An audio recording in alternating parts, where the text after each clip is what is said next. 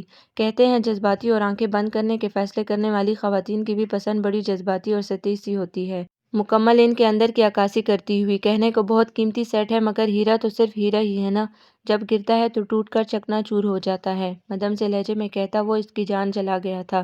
کس قدر طنزیہ و جتا طالب لہجہ تھا، جویریہ اور ثنیا نے بالکل نہیں سنا تھا، مگر وہ پلٹ کر سکندر کو خونخوار نظروں سے ضرور دیکھنے لگی تھی۔ اس کا دل اس کی کنپٹیوں میں سلگنے لگا تھا۔ اس شام کے بعد دونوں کا سامنا بہت کم ہوتا تھا، گفتگو تو ایک بار بھی نہیں ہوئی تھی۔ بہت لا تعلقی والی فضا قائم ہو چکی تھی ان کے درمیان۔ سکندر اسے دیکھتے ہی رخ موڑ لیا کرتا تھا، اور آج اتنے دنوں بعد جب ٹوٹی بھی تو زبان پھر بھی نشتر چبو رہی تھی۔ ماہم کے اندر احساس توہین چنکیاں لینے لگا، اس توہین پر وہ ناگن کی طرح بل کھا کر رہ گئی۔ چلیں جویریہ، اب وہ ایک پل بھی رکنے کو تیار نہیں تھی۔ ثنیا نے دکاندار سے سیٹ پیک کرنے کو کہا تھا، وہ صرف جویریہ کو دیکھنے لگی۔ ٹھہرو تم دونوں، میں چھوڑ آتا ہوں، ویسے گھر ہی جانا ہے، مزید کچھ خریدنے کا ارادہ تو نہیں؟ دیکھ تو وہ اس سے رہا تھا مگر بات جویریہ سے کر رہا تھا، اس کی جان سلگ گئی۔ جی نہیں شکریہ، ہم چلے جائیں گے، آپ کو تکلف کرنے کی قطعی ضرورت نہیں، آپ تو بہت مصروف تھے، اپنی مصروفیات نبھائیے، جو آ سکتے ہیں انہیں جانا بھی آتا ہے۔ چلو جویریہ، ایک دم تلخی سے چبھتے ہوئے لہجے میں کہہ کر وہ بغیر رکے بغیر دیکھے جویریہ کا ہاتھ پکڑ کر دکان سے باہر نکل گئی تھی۔ ہیں یہ ماہم کو کیا ہوا؟ ثنیا اپنی جگہ حیران تھی، ماہم کے اس قدر ترش رویے پر وہ کچھ بھی سمجھنے سے قاصر تھی۔ سکندر نے طنزیہ مسکراتی ملامتی انداز میں سر ہلا دیا۔ سنو، کیا مقصد تھا تمہارا مجھے یہاں لانے کا؟ کہیں سکندر تم؟ وہ اچانک پوچھتے پوچھتے رک گئی، پھر سکندر کی طرف بغور دیکھا، اس کے چہرے پر ابھی بھی طنزیہ مسکراہٹ کا عکس باقی تھا۔ یہ سیٹ تم نے سکندر؟ سکندر تم؟ وہ بات ادھوری چھوڑ کر صرف دیکھنے لگی، وہ کھل کر مسکرا دیا۔ کچھ نہیں ہوا، پتہ ہے محترمہ پاگل ہو گئی ہیں، دماغ گھوم رہا ہے، چاہتی ہے جس عظیم الشان عقل کا مظاہرہ کر کے وہ احمق بن رہی ہے ویسا بھی میں ہو جاؤں۔ عجیب طنزیہ لب و لہجے میں کہتے وہ ثنیا کو بھی حیرت زدہ کر گیا تھا۔ پتہ نہیں کیا کہہ رہے ہو تم؟ ویسے فرینڈلی کہوں، ماہم بہت پیاری ہے، تم نے تو مجھے بھنک تک نہیں پڑنے دی، سب کچھ چھپ چھپاتے کر لیا، ایک دفعہ بھی گھر لے کر نہیں گئے، نہ ملوایا، اور اب بڑے عجیب ہو تم، وہ ایک دم مسکرا کر کہہ رہی تھی۔ سکندر بھی ہنس دیا۔ چپ چپاتے نہیں، کیا سب کچھ تمہیں آگاہ کیا تھا، وہ بھی باقاعدہ؟ ہاں ہاں جانتی ہوں، کتنا آگاہ کیا تھا، میرے پروپوزل کو درمیان میں لٹکائے مجھے اور پاپا کو انگلینڈ میں فون پر اطلاع دے رہی تھی کہ محترم کا نکاح ہو چکا ہے، وہ آنکھیں دکھا رہی تھی۔ سکندر ایک دم ہنس دیا۔ بھئی کیا کرنا پھر، مجبوری اور ایمرجنسی میں تمہیں تو صرف فون پر ہی اطلاع دے سکتا تھا۔ اب وہ باقاعدہ اسے چڑھا رہا تھا۔ ثنیا نے اسے آنکھیں دکھاتے وہ شاپر اس کے کندھے پر دے مارا جس میں لاکٹ سیٹ تھا۔ اب اس کی پیمنٹ کرو اور چلو، ابھی میٹنگ کے لیے بھی نکلنا ہے۔ اپنے بالوں کو لاپرواہی سے جھٹکتے وہ اسے حکم دے کر باہر نکل گئی تھی۔ پیچھے وہ ہونٹوں پر دل آویز خوبصورت مسکراہٹ لیے بل پے کرنے لگا تھا۔ رمضان کا تیسرا عشرہ اپنے ساتھ بے پناہ مصروفیات لے کر آیا تھا، سارے گھر کی صفائی دھلائی، پھر نئے سرے سے سیٹنگ اور ساتھ ساتھ عید کی تیاریاں بھی۔ ماہم نے اپنے آپ کو پوری طرح گھریلو کاموں میں الجھا رکھا تھا، یا شاید یہ بھی بہت سی لایعنی تکلیف دہ سوچوں اور الجھنوں سے بچنے کا نسخہ تھا۔ بہرحال اس نے اپنے آپ کو بہت زیادہ مصروف کر لیا تھا، سکندر سے اس کی لاتعلقی پہلے سے زیادہ بڑھ گئی تھی، اور سکندر بھی یہی روش اختیار کیے ہوئے تھا۔ جویریہ سے ہزار باتیں کرتا تھا مگر نظر جیسے ہی اس پر پڑتی ایک دم سپاٹ ہو جاتی تھی۔ وہ اس سے سخت بدگمان و نالاں ہو گئی تھی، دونوں ہی اپنے اپنے مدار میں مقید ایک دوسرے سے سخت کشیدہ خاطر تھے۔ ماہم کو یہی اذیت ہر پل ڈستی رہتی تھی کہ جب وہ خود اپنے اور اس کے تعلق کو ختم کرنے پر تیار ہے تو پھر وہ کیوں اس قدر لاتعلقی پر اتر آیا ہے، جب وہ خود راستے سے ہٹ رہی ہے تو پھر یوں وہ سب کچھ کھلے عام کیوں نہیں کر رہا، ثنیا سے اپنے تعلقات کی بھنک اوروں کو کیوں نہیں پڑنے دے رہا۔ ایک دو دفعہ اس نے اس سے خود بات کرنا چاہی تھی مگر وہ کچھ سننے پر بھی آمادہ نہیں ہوا تھا۔ اول تو گھر پر ٹکتا ہی نہیں تھا، اگر ہوتا بھی تھا تو ایسا انداز اپنائے رکھتا تھا کہ بہت ہمت کرنے کے باوجود وہ اس سے دو ٹوک بات نہیں کر پا رہی تھی۔ یوں ہی چڑھتے کڑتے دن گزر رہے تھے مگر اس کا کوئی حل سامنے نہیں آ رہا تھا۔ وہ رات 11:30 بجے کے قریب بیٹھی سکندر کے واپسی کا انتظار کر رہی تھی۔ عشاء کی نماز پڑھنے نکلا تھا، ابھی تک واپسی کے کوئی آثار نہیں تھے، سب ہی سو چکے تھے۔ نیند تو بہرحال ماہم کو بھی رہی تھی مگر آج وہ سکندر سے بات کیے بغیر سونا نہیں چاہتی تھی، وجہ 2 گھنٹے پہلے آنے والا ثنیا کا فون تھا۔ بظاہر ثنیا اس سے بہت محبت و لگاوٹ سے کتنی دیر تک باتیں کرتی رہی تھی مگر وہ اس دوران کس قدر اذیت میں مبتلا رہی تھی یہ صرف وہی جانتی تھی۔ کال بیل ہوئی تو وہ میگزین ایک طرف رکھ کر باہر نکل آئی، اپنے گرد شال اچھی طرح لپیٹ کر گیٹ تک آئی تھی۔ کون؟ حفظ ما تقدم کے طور پر پوچھا تھا۔ میں سکندر۔ اس نے گیٹ کھول دیا، وہ اندر آ گیا۔ کہاں تھے؟ اندر آ کر لاؤنج کے صوفے پر بیٹھا تو وہ بھی اس کے سامنے آ کھڑی ہوئی۔ سکندر جواب دینے کے بجائے اسے دیکھنے لگا۔ میں نے کچھ پوچھا ہے؟ اس کے یوں گھورنے پر جھنجھلا کر ٹوکا تو وہ کالر کے بٹن کھولتا کف الٹا کر کے آنکھیں بند کر گیا۔ کہاں ہونا چاہیے تھا مجھے؟ الٹا سوال کیا گیا تھا، وہ لب بھینچ گئی۔ میں کیا جانوں، آپ کی پرسنل سیکرٹری تو نہیں جو آپ کے اوقات کار سے آگاہ ہوں گی۔ یہ تو آپ ہی بہتر جانتے ہیں کہ آپ کہاں ہوتے ہیں، اس کے سامنے ہی صوفے پر بیٹھتے کڑوے لہجے میں کہا تو سکندر نے آنکھیں وا کر کے اسے تعصب بھری ملامتی نظروں سے گھورا تھا۔ بہت سطحی سوچ ہے تمہاری، وہ جواباً صرف یہی کہہ سکا تھا۔ چلیں سطحی سوچ ہی صحیح، کم از کم جو دل میں ہوتا ہے سامنے تو لاتی ہوں، منافقت تو نہیں کرتی، چوری چھپے کچھ نہیں کرتی اور نہ ہی کسی کی لگی لپیٹی کرتی ہوں۔ اس نے بہت تلخی سے جواب دیا تھا۔ وہ ایک دم آؤٹ ہو گیا تھا۔ Shut up! وہ اگلے ہی لمحے لب بھیج گیا، پھر بہت کڑی نظروں سے اس کو گھورا۔ Mind your language! حد ہوتی ہے تنگ نظری کی بھی۔ وہ صرف فہمائشی نظروں سے گھور رہا تھا۔ کچھ دیر رک گیا، اپنے اوپر ضبط کرتا رہا۔ آج لڑنے کا ارادہ ہے کیا؟ اپنے اوپر مکمل کنٹرول کر کے براہ راست اس کی کھلی آنکھوں میں جھانکا تو وہ پل کو نظریں پھیر گئی تھی۔ نہیں جی، میرا فی الحال ایسا کوئی ارادہ نہیں ہے۔ آج آپ کی امی آئی تھیں، ابو اور امی سے رخصتی کی ڈیٹ فکس کرنے کی بات کی ہے انہوں نے، تو پھر کرنے دو انہیں، ظاہر ہے یہ تو ہونا ہی ہے۔ اپنی طرف سے ماہم نے بہت بڑی خبر اسے دی تھی، مگر ادھر سے مکمل سنجیدگی سے جواب موصول ہوا تھا۔ وہ ہکا بکا دیکھتی رہی، ایک دم مشتعل ہو گئی۔ کیا مطلب ہے آپ کا؟ کرنے دو، حد ہوتی ہے برداشت کی بھی۔ آپ سب کو دھوکہ دے سکتے ہیں، کم از کم مجھے نہیں۔ میں ایسا بالکل نہیں چاہتی، بس میری صرف یہی خواہش ہے کہ آپ اس سلسلے میں چپ رہنے کے بجائے کوئی فیصلہ کن قدم اٹھائیں۔ غصے سے وہ کہہ رہی تھی۔ سکندر نے گہری سانس لی۔ مثلاً کیسا قدم؟ سکندر کے ٹھنڈے دھیمے انداز میں مطلق فرق نہیں آیا تھا۔ آپ ثنیہ سے محبت کرتے ہیں اور وہ آپ سے، تو پھر آپ اپنے گھر والوں سے صاف صاف بات کیوں نہیں کرتے؟ اس معاملے کو لٹکا کیوں رہے ہیں؟ جبکہ مزید آپ مجھے بھی الو بنا رہے ہیں۔ آخر ان سب کا کیا مقصد ہے؟ وہ اس وقت خود کو بہت بے بس سا محسوس کر رہی تھی۔ بس نہیں چل رہا تھا اور نہ سکندر کا نہ جانے کیا حشر کر ڈالتی۔ تمہیں کس نے کہا ہے کہ میں ثنیہ سے محبت کرتا ہوں یا وہ مجھ سے محبت کرتی ہے؟ اس دھیمے ٹھہرے ہوئے لہجے میں اس نے پوچھا تھا۔ ماہم اسے دیکھنے لگی۔ تو کیا آپ اسے پسند نہیں کرتے؟ کیا یہ جھوٹ ہے؟ کیا آپ اس سے شادی نہیں کرنا چاہتے تھے؟ آپ نے خود مجھ سے ثنیہ کے متعلق آنٹی اور امی ابو سے بات کرنے کی خواہش ظاہر نہیں کی تھی۔ کیا یہ بھی جھوٹ ہے کہ آپ سرے سے اس نکاح پر راضی ہی نہ تھے؟ وہ بھی اگر عین نکاح کے وقت اچانک آنٹی کی طبیعت خراب نہ ہوتی تو شاید وہ ایک دم اپنی ڈبڈباتی آنکھیں لیے اپنے ضبط کو مزید چھلکنے سے بمشکل روک پائی تھی۔ بڑی شکایتی نظروں سے اسے دیکھا تھا، جو بہت مطمئن اس پر نظریں گھاڑے ہوئے تھا۔ میں ثنیہ کو پسند کرتا ہوں، یہ واقعی جھوٹ نہیں ہے۔ میں نے اس سے شادی کی خواہش ظاہر کی تھی، اس میں بھی جھوٹ نہیں ہے۔ میں نے تم پر زور دیا کہ تم امی اور آنٹی وغیرہ سے ثنیہ کے سلسلے میں بات کرو، تو یہ بھی سچ ہے، مگر یہ بالکل سچ نہیں ہے کہ تم سے نکاح کے سلسلے میں مجھ پر کوئی جبر یا زور زبردستی کی گئی تھی۔ میرے ساتھ کوئی مجبوری نہیں ہوئی۔ تم میرے اور ثنیہ کے متعلق کیا جانتی ہو؟ کچھ بھی تو نہیں۔ ہمارا ریلیشن کس سطح کا ہے تم بالکل لا علم ہو۔ تمہاری اطلاع کے لیے عرض ہے کہ میرے ساتھ کوئی مجبوری نہیں۔ میں کبھی بھی آئیڈل پسند نہیں رہا۔ ہاں، اپنے شریک سفر کے لیے کچھ اچھی خواہشات اور جذبات ضرور دل میں رکھتا ہوں، مگر وہ قبل از وقت ظاہر کرنا میرے لیے بہت ناپسندیدہ امر ہے۔ مگر خیر وہ رک گیا تھا۔ ایک اچرتی نظر بالکل خاموش، کچھ حیرت زدہ بیٹھی ماہم پر ڈالی اور پھر سر جھٹکا۔ تم نے امی کو ثنیہ کے متعلق بتا دیا اور امی نے مجھ سے پوچھا؟ انہوں نے کیا پوچھا؟ یہ ایک علیحدہ ٹاپک ہے۔ بس مجھے امی نے اپنی خواہش کا بتایا تھا۔ میرے سامنے ثنیہ تمہارا نام رکھا تھا۔ چونکہ میرے ساتھ کوئی زبردستی نہیں تھی، اس لیے میں نے امی کی خواہش کا احترام کیا تھا۔ وہ رک گیا تھا، ایک نظر اسے دیکھا، وہ سر جھکا گئی۔ ماہم، والدین کی خواہش کا احترام کرنا کیا جرم ہے؟ اگر واقعی یہ جرم ہے تو اس معاشرے میں 95% شادیاں ارینج ہوتی ہیں، اور سب لوگ تو نہیں مگر بہت سے لوگ ایک اچھی خوشگوار زندگی گزارتے ہیں۔ ان بیچاریوں پر مجبوریوں کا جرم عائد کیوں نہیں کرتی تم؟ مجھ ناتواں کی جان ہی کیوں مشکل میں ڈالی ہوئی ہے تم نے، صرف اس لیے تم میرے یا ثنیہ کے متعلق جانتی ہو؟ لیکن کس حد تک؟ کبھی غور کیا ہمارے تعلقات کی نوعیت کیا ہے؟ اس کی بھی وضاحت کر دوں۔ ذہن میں کچھ تو خاکہ بنایا ہوگا تم نے۔ پھر ہو سکتا ہے میں تمہارے کہنے پر ثنیہ سے شادی کر لوں۔ وہ طنز پر طنز کرتا ناراضگی خفگی بھرے تاثرات لیے اس کی ہر سوچ کی تردید کر رہا تھا۔ وہ اپنی جگہ چور سی بنتی جا رہی تھی، اس کے ہر خیال کی تردید ہو رہی تھی۔ تمہارا مسئلہ پتہ ہے کیا ہے ماہم؟ تمہارے نزدیک اپنی ذات، اپنے احساسات اور اپنی خودداری و انا کے سوا کوئی چیز اہم نہیں ہے۔ انتہائی احمق اور بد اعتماد لڑکی ہو تم۔ ٹھیک ہے، مجھے تم سے نہ ہی کوئی افلاطونی قسم کا عشق ہوا ہے اور نہ ہی محبت، مگر کمٹمنٹ بھی بہت بڑی چیز ہوتی ہے۔ میرا تم سے نکاح ہوا ہے، تم میرے نام سے منسلک ہو کر میرے لیے بہت اہمیت رکھتی ہو، مگر اس اہمیت کو جتانے کے لیے میں تم سے ہزاروں فلرٹ لوگوں کی طرح بیہودہ ڈائیلاگ بازی کروں؟ کیا یہ ضروری ہے؟ کیوں جذبے رشتے ان الفاظ کا سہارا لیے بغیر اپنی حیثیت نہیں منوا سکتے؟ وہ بہت نروٹے پن سے کہتا پوچھ رہا تھا۔ ماہم نے کچھ کہنا چاہا مگر الفاظ ساتھ چھوڑ گئے۔ ایسا تو اس نے کبھی بھی نہیں چاہتا، اور سکندر نے اس کی سوچوں کو کس قدر غلط معنی پہنائے تھے۔ ہاں، یہ سچ تھا کہ اسے اپنے جذبوں کے علاوہ کچھ اور سوچتا ہی نہ تھا، مگر وہ جذبات کی ماری لفظوں کی متلاشی لڑکی تو کبھی بھی نہیں تھی۔ اور اب سکندر کا تجزیہ وہ دل محسوس کر رہ گئی، لفظ ہونٹوں پر آ کر پلٹ گئے۔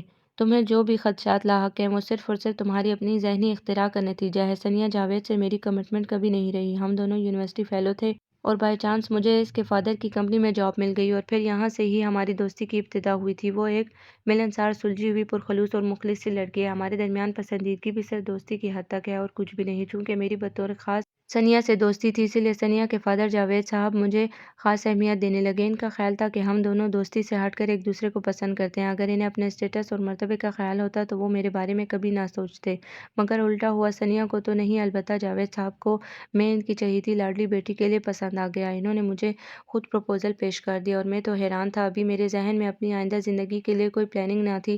ثنیا اچھی لڑکی تھی، کسی بھی لڑکے کی آرزو ہو سکتی تھی، اسی لیے میں نے تم سے بات کی تھی کہ تم امی اور آنٹی سے بات کر لینا، مگر اس کا الٹا اثر ہوا اور شاید یہی میری غلطی ہے کہ ایک ساتھ رہتے، ایک گھر میں زندگی گزارتے، زندگی کے سارے راز اکٹھے طے کرنے کے باوجود میں نے تمہیں غلط جج کیا تھا۔ بعد میں جو بھی ہوا اس سے تم لاعلم نہیں ہو۔ مجھے افسوس ہے تو صرف اس بات پر کہ تم نے مجھے غلط جج کیا ہے۔ بعض اوقات جو نظر آتا ہے وہ حقیقت نہیں ہوتا۔ وہ شوقزدہ سی بیٹی سے دیکھ رہی تھی۔ ماہم، مجھے بے حد افسوس ہے کہ میں نے امی کی خواہش پر ثنیا کی بجائے تمہیں منتخب کیوں کیا۔ اگر مجھے ذرا بھی اندازہ ہوتا کہ تم اس قدر شکیل قلب، تنگ نظر سی لڑکی ہو تو شاید وہ اٹھ کھڑا ہوا تھا۔ ماہم نے صرف اسے دیکھا۔ بہرحال اس سارے قصے میں یہ تو ہوا کہ مجھ پر تمہاری ناپسندیدگی کھل کر واضح ہو گئی۔ چلو کچھ نہ کچھ تو ازالہ ہو ہی جائے گا۔ اگر تم رخصتی پر آمادہ نہیں ہوئی تو کوئی زبردستی نہیں، میں امی کو منع کر دوں گا، مگر اب مجھ سے کسی بھی قسم کی امید مت رکھنا اور نہ ہی میرے کندھے پر رکھ کر بندوق چلانا۔ تمہارے والدین مجھ پر بہت بھروسہ اور اعتماد کرتے ہیں، چاہے کسی بھی ناطے سے ہی۔ میں انہیں اپنی طرف سے کبھی بھی ہرٹ نہیں کرنا چاہوں گا۔ البتہ تم آزاد ہو، جو بھی فیصلہ کرو گی مجھے اعتراض نہیں ہوگا۔ اپنی پینٹ کی جیبوں میں دونوں ہاتھ ڈال کر اسے تلخی سے سب باور کرواتا وہ لمبے لمبے ڈھک بھرتا وہاں سے نکل گیا تھا، جبکہ وہ اب بھی حیران و ششدر بیٹھی ہوئی تھی۔ ملال کے لمحے اس قدر کثافت لیے ہوئے تھے کہ اگلے 3-4 دن گزرنے کے باوجود بھی وہ خود کو سنبھال نہیں پائی تھی۔ حزن و ملال کی گہری لپیٹ میں آنا دل کسی بھی طور پر اب سنبھلنے کو نہیں تھا۔ پہلے یہ بات دکھ دیتی تھی کہ وہ کسی اور سے محبت کرتا ہے، کسی اور کو چاہتا ہے، مگر اب جب سے حقیقت کھلی تھی وہ اپنی ذات کا اعتماد بھی کھو بیٹھی تھی۔ دکھ جب کسک بن جائے تو دیمک کی طرح دل کو چاٹنے لگتا ہے۔ اس کے بھی ساتھ ایسا ہوا تھا۔ اپنی خود ساختہ غلط فہمیوں پر ملال و شرمندگی کی گہراست قدر و بیش تھی کہ سکندر کا سامنا کرنے کی بھی اس کے اندر ہمت نہ تھی۔ وہ اسے کیا سمجھ رہا تھا؟ ایک جذبات و احساسات کی ماری ہوئی لڑکی جسے لفظوں کے اظہار کی ضرورت تھی۔ یہ گھاؤ اس قدر گہرا تھا کہ وہ اندر سے ٹوٹتی چلی جا رہی تھی۔ محبت کرنا اس قدر مشکل امر نہیں، مگر اس کی شدت و آزمائشوں کو برداشت کرنا یقیناً بہت حوصلے کا کام ہے، جو کہ ماہم میں نہیں تھا۔ نتیجتاً 3 دنوں کی ٹینشن اور اندرونی توڑ پھوڑ نے اسے بیمار کر ڈالا تھا۔ 3 دن سے وہ سست سی ہو کر رہ گئی تھی۔ کل سے بخار بھی تھا۔ صبح سحری کے وقت امی ابو جویریہ نے اسے روزہ رکھنے سے منع کیا تھا، مگر وہ نہیں مانی تھی۔ عصر کے قریب جب وہ نماز ادا کرنے بستر سے اٹھی تو سر چکرا رہا تھا، ٹانگوں میں گویا جان ختم ہو گئی تھی۔ بعض اوقات اندر کی گھٹن باہر نکل کر انسان کو یوں شکست سے دوچار کر دیتی ہے۔ جیسے تیسے کر کے نماز ادا کر کے اپنا بخار سے پھنکتے درد سے چور ہوتا وجود لیے بستر پر لیٹی تو نسرین آنٹی جویریہ کے ہمراہ اندر داخل ہوئی۔ ارے کیا ہوا میرے چاند کو؟ جویریہ نے ہی انہیں فون کر کے اس کی علالت کی اطلاع دی تھی۔ جواباً وہ اب یہاں دکھائی دے رہی تھی۔ انہوں نے براہ راست پوچھا تھا۔ میں نے انکار نہیں کیا، بلکہ میں ایسا نہیں چاہتی۔ سکندر نے دل کے پھپھولے پھوڑے تھے۔ امی کو حیرت ہوئی۔ ماہم، مگر کیوں؟ امی، وہ انتہائی احمق لڑکی ہے، سمجھتی ہے کہ میں نے آنٹی اور خالو کی محبت میں ان کی پرورش کا بدلہ چکانے کے احسان کے لیے اسے اپنایا ہے، اور یہ کہ میں ثنیا میں انوالو ہوں۔ اس نے صاف بات کی تھی۔ ہیں؟ یہ ماہم سمجھتی ہے؟ وہ بے یقین تھی۔ یہ بھلا کیا بات ہوئی؟ میں ماہم کو اتنا کم عقل تو نہیں سمجھتی تھی۔ انہیں یہ بات کسی بھی طور پر ہضم نہیں ہو رہی تھی۔ آپ کو کیا پتہ وہ اس سے زیادہ کم عقل ہے، بلکہ وہ تو سرے سے اس رشتے پر راضی ہی نہیں۔ امی حیران سی دیکھی گئیں۔ یہ کیسے ہو سکتا ہے؟ وہ الجھ ہی رہی تھی۔ یہ تو آپ اسی سے پوچھیں۔ سکندر کا لہجہ تلخ سا تھا۔ ماما نے اسے گھورا۔ یہ تو میں اس سے پوچھ ہی لوں گی۔ پہلے یہ تو بتاؤ تم نے اسے کچھ کہا تو نہیں؟ میں نے؟ کیوں؟ میں بھلا اسے کچھ کیوں کہوں گا؟ سکندر نے روکھے پن سے کہا۔ تو پھر وہ بیمار کیوں ہو گئی ہے؟ کل سے بخار میں پھنک رہی ہے، ابھی بھی اس قدر بخار ہے۔ اب آپ مجھ پر شک کر رہی ہیں؟ بھلا اس کی بیماری سے میرا کیا تعلق؟ وہ بیمار تھی، یہ تو اسے بھی دکھائی دے رہا تھا، مگر اس قدر حالت خراب ہوگی اندازہ نہ تھا۔ کچھ تشویش تو بہرحال اسے بھی ہوئی تھی، مگر نظر انداز کر گیا۔ تعلق ہے یا نہیں، مگر خیال رکھو وہ بیوی ہے تمہاری۔ خیال تو رکھنا چاہیے تھا تمہیں۔ جویریہ سے شکایتیں سنی ہیں میں نے تمہاری، گھر سے کتنی کتنی دیر باہر رہتے ہو تم؟ انہوں نے آخر میں خفگی سے کہا تو وہ دیکھ کر رہ گیا۔ دیکھو سکندر، افتخار بھائی کا کوئی بیٹا نہیں ہے، وہ تمہیں بیٹوں کی طرح چاہتے ہیں۔ زہرہ اور افتخار بظاہر ہر وقت ہنستے مسکراتے رہتے ہیں، مگر بیٹی کی کمی ان کو اندر ہی اندر خوفزدہ ضرور رکھتی ہے۔ اس لیے میں نے تمہیں ان کے ہاں رہنے دیا تھا۔ ثنیا سے تم بے شک شادی کرتے مجھے قطعی دکھ نہ ہوتا، مگر میں نہیں چاہتی تھی کہ زہرہ وغیرہ کے دل میں کوئی بات آئے۔ وہ تمہیں صرف اپنا بیٹا کہتے ہی نہیں، اصل میں سمجھتے بھی ہیں، اسی لیے میں نے تمہارے اور ماہم کے نکاح کا فیصلہ کیا تھا۔ مجھے علم ہے اندر ہی اندر وہ ہر وقت خوفزدہ ضرور رہتے تھے کہ کہیں تم اپنی پسند کی شادی کر لو اور انہیں بھول جاؤ۔ وہ تم سے بے پناہ محبت کرتے ہیں، اس لیے یہ سب کیا تھا۔